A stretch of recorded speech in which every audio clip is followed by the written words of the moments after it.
For me, I think when I'm here, I think one of the challenges that we have here is that we've allowed ourselves to become disposable. And I've talked about that. I talked about the fact that it's hard for us to even know and remember who is popping just a year and a half ago. And it's not by accident, it's by design, where we know more about the places that present the information and the music than the actual music that's being played. So you know more about KMEL than the artists that are on KMEL even today.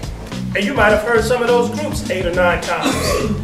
And so one of the things that I found fascinating, and this will be our guest next week, he's just an incredible individual that documented gangster rap. I mean really documented. It's probably more thorough and more detailed.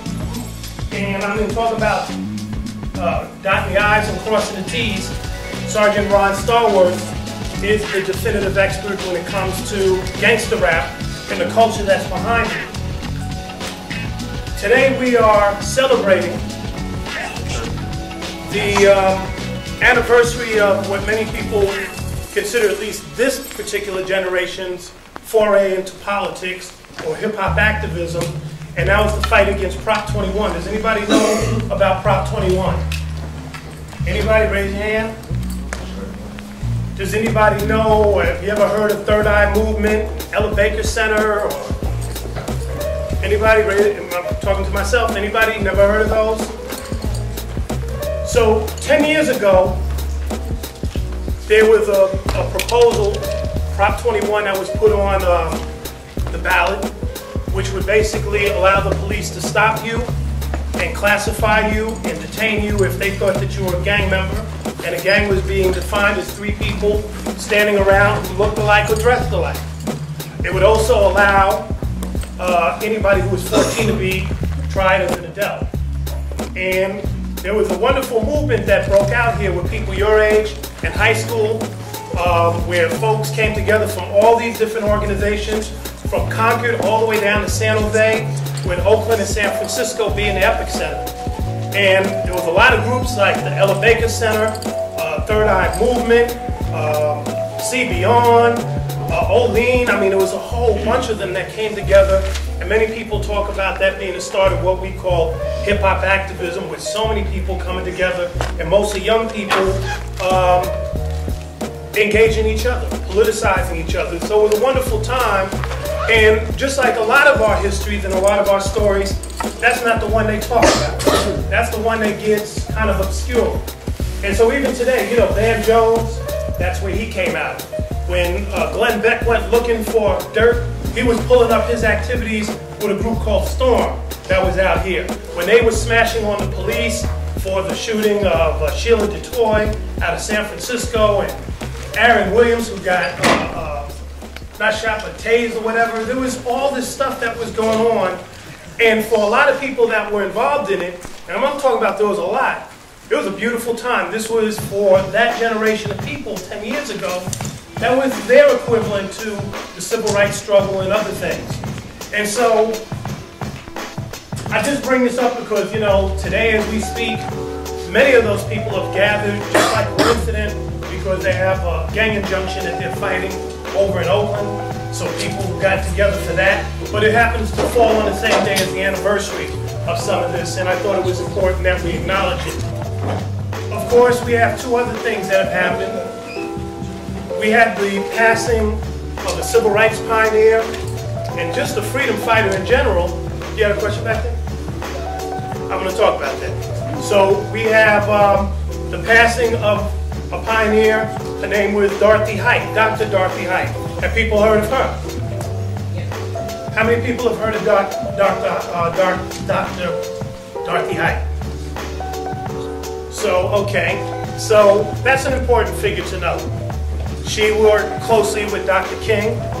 She was one of these people long before Gloria Steinem and others came along, was fighting for women's rights, not just black women, but all women in general. She internationalized the struggle. And again, a pioneering and stellar figure like that. We know about Gloria Steinem, but many people in this room don't know Dr. Height. It's H-E-G-H-T. 98 years old, she passed away. And she was still mentoring people, putting on a conference. She's the Council of Black Women. She headed up that. Just an incredible person. And then, lastly, the same day, Guru died.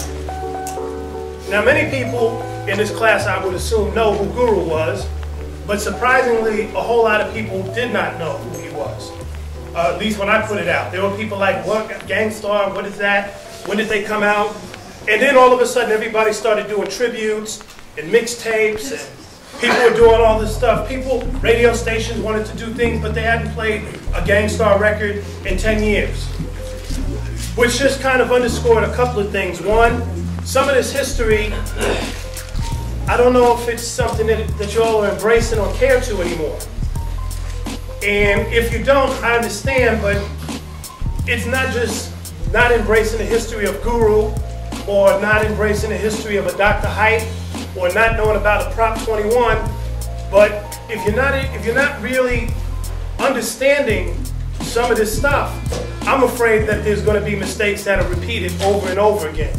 Because if you don't understand this, what else are you not understanding? And if people know that you don't have this background, what game are they able to run on you?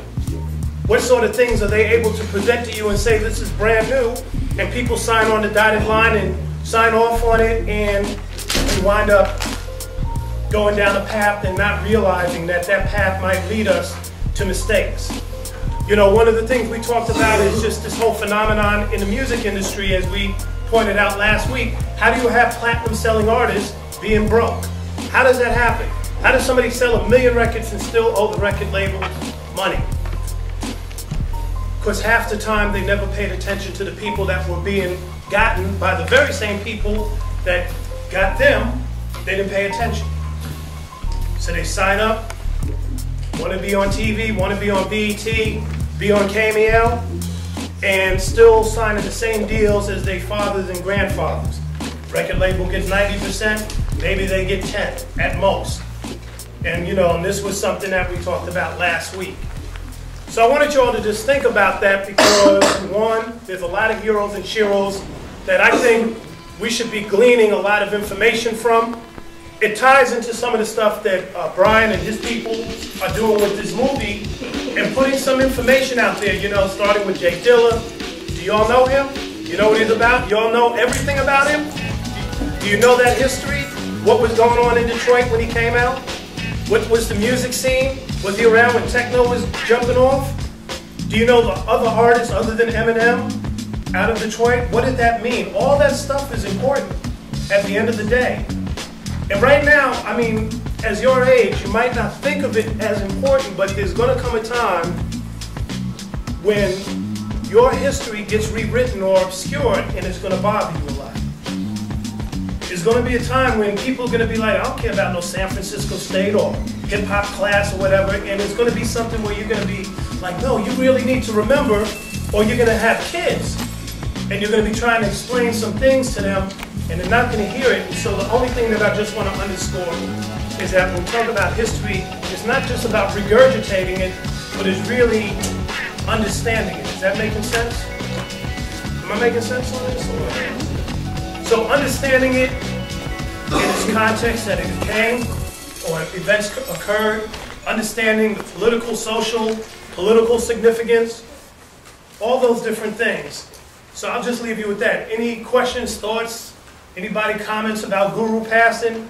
Did y'all feel anything? Did you care? Or? I was wondering if you could speak a little bit about, like, it seemed like I read like the letter that Guru wrote about like kind of his falling out with Primo.